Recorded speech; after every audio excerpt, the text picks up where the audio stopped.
Hi there, it's Liz Hoppy. In this video, I'm going to show you how to launch a NEARPOD lesson where all your students are joining the lesson on their device.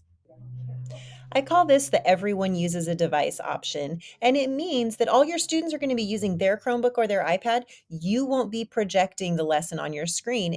In fact, it's really cool if you start the lesson from your iPad where you can walk around the room and still run the lesson.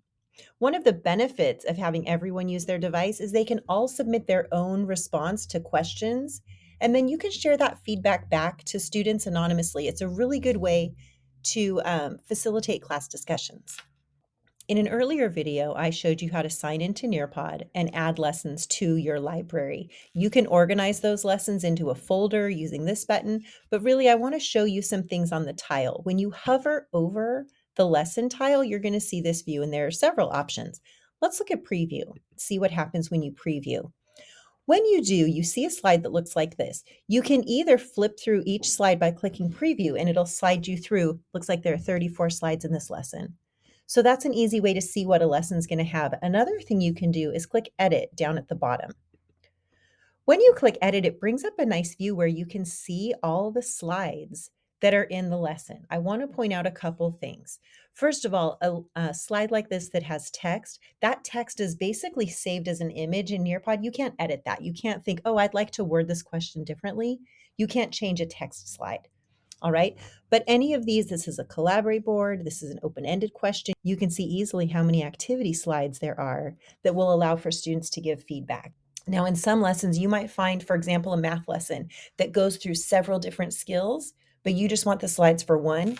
You can come in and delete the slides that you don't want. I don't want you to delete any content in the digital citizenship lessons, but it's a nice strategy to know that you have to be able to pull a lesson that one part of it meets the needs of your students. You can also add in, maybe you'll go, oh, I want a question right here. You can add that in. So you can edit on this screen and then save and edit. I want to assure you any changes you make and edit only change your copy. You're not going to change the copy from the district library, for example.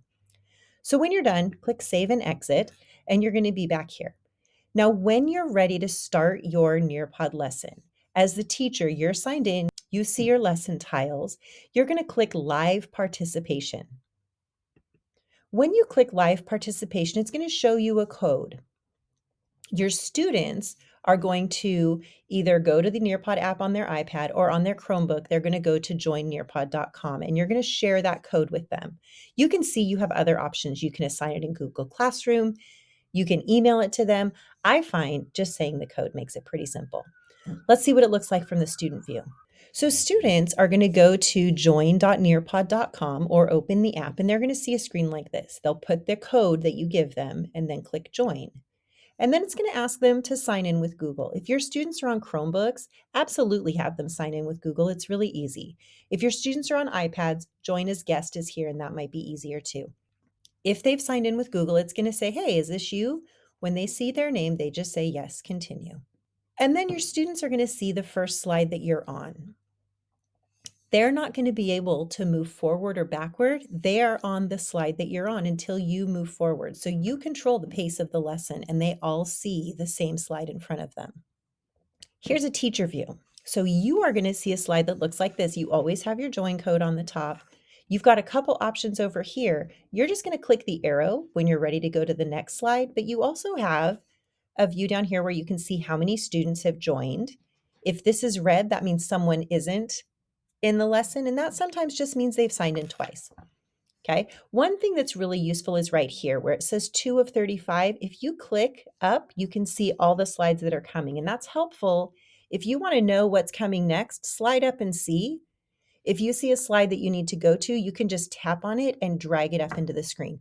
This again is a screen that doesn't need to be projected for the whole class because they each have it on their device. Now I want to show you a question activity slide. In this case, we have a question right here. This is what you're going to see. Students will see something a little bit different, but you'll see all your students down the side and you'll see if they've answered. Once they submit an answer, you'll start seeing their answers pop up.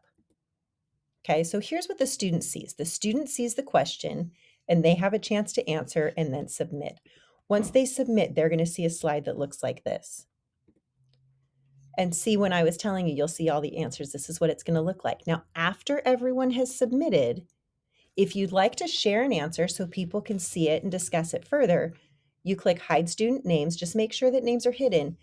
When you click Share, it's going to show that response to your class. So sometimes when I'm using a question, I'll go, here's an answer. What do you think about this?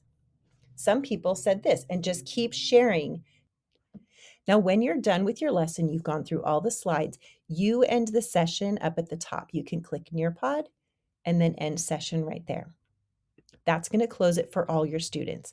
If you have a student who needs to leave, a student can go to this little arrow in their top right and they can choose exit also. But if you exit the session right here, that's going to close it for everyone. All right, the last thing I want to show you is if you want to go back and see what your students have done, you have, remember the My Lessons, reports is right below it. And once you click on reports, you're going to see every Nearpod lesson you've used. You can choose the lesson and it's going to give you more information. You'll be able to see all their responses to questions and drawings and all the different activity slides. All right, that's Nearpod. I hope you enjoy.